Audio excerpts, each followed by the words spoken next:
બધી જે હૃદય છે ને એ તમારું હોય કે મારું હોય બધાનું સ્વાર્થી છે।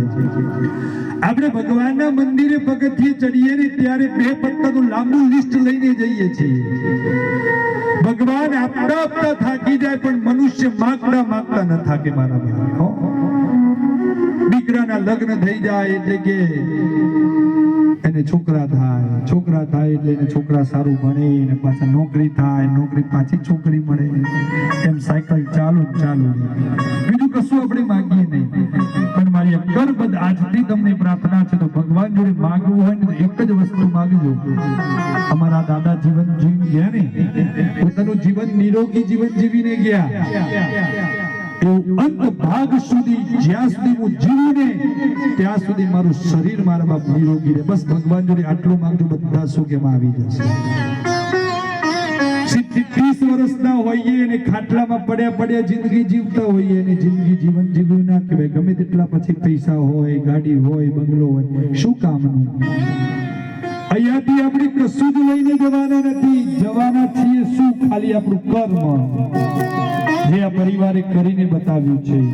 જશે ને તો પણ આખી જિંદગી પર્યંત સુધી એમની યાદો આ જગતને આપીને જવાના છે। મારા બાપ એને જીવન જીવવું, બાકી જીવન તો કૂતરા પણ જીવી છે, બિલાડી પણ જીવી છે, ભેંસ પણ જીવી છે ને ગાય પણ જીવી છે, એ પણ ખાય છે, બાળકોને ખવડાવે છે, પોતાનું જીવન જીવે છે।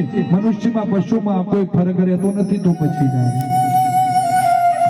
આપણે ભગવાન જોડે લાંબુ લિસ્ટ લઈ જઈને જઈએ છીએ, માગીએ છીએ ઘણું બધું, અને પછી નથી આપતો ને તો પછી એમ કહી છે ભગવાન આ દુનિયામાં છે જ નહીં ને, અને આપે તો એમ કે ભગવાન સિવાય કોઈ દુનિયામાં નથી।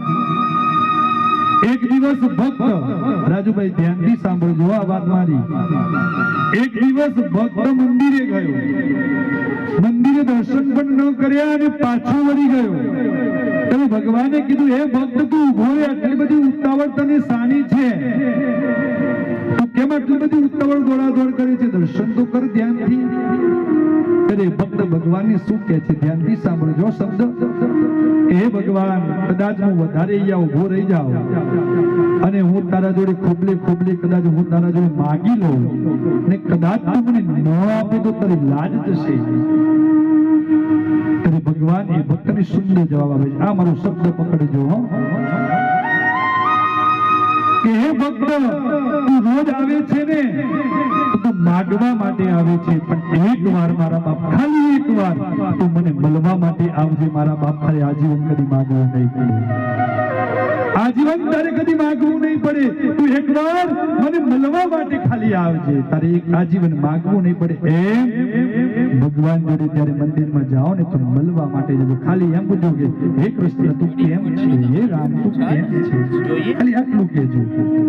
પછી જો તમારા કામ ન થાય તો કહેજો। પણ આ મનુષ્ય તો માગવા માટે જાય છે ને, એટલે ભગવાન સમજી જાય આવ્યો ભિખારી। એટલે જ ગીત બને, હું તો કઈ ગાંડો નથી રે, હું કઈ ગેલો નથી રે, હું કઈ ગાંડો નથી રે, હું કઈ ગેલો નથી રે। 4-5 દાણા ચોખા ને 5-25 ના ફૂલ આપી દીધા એટલે શું ભગવાન પ્રસન્ન થઈ જાય? ના થાય। શ્રદ્ધા અને વિશ્વાસ ને પ્રેમ આપો ને તો મારા બાપ, મારો રામ ને મારો કૃષ્ણ પરમાત્મા પ્રસન્ન થાય। એ સુંદરકાંડમાં ભાવ છે એટલે હનુમાનજી મહારાજ શિલા ઉપર બેઠા બેઠા ચિંતાતુર થયા। બાજુમાં એક શોર્ટમાં વાત બતાવ, પથ્થર પડ્યો હતો અને પથ્થરને જોઈને વિચારે છે કે રામના નામથી આખો ભવસાગર સંસાર મોટો સમુદ્ર પાર થઈ જાય તો આવડો નાનો પથ્થર શું સમુદ્રમાં નહીં તરે? અને એક પથ્થર ઉપાડ્યો મારા બાપ, રામ લખ્યું અને પથ્થરને ફેંક્યો ને મારા બાપ પથ્થર જેવો પથ્થર શું થઈ ગયો? ચેતન થઈ ગયો અને પથ્થર તરવા લાગે છે મારા બાપ। તો આપણે પણ મનુષ્ય છીએ ને તો મારા બાપ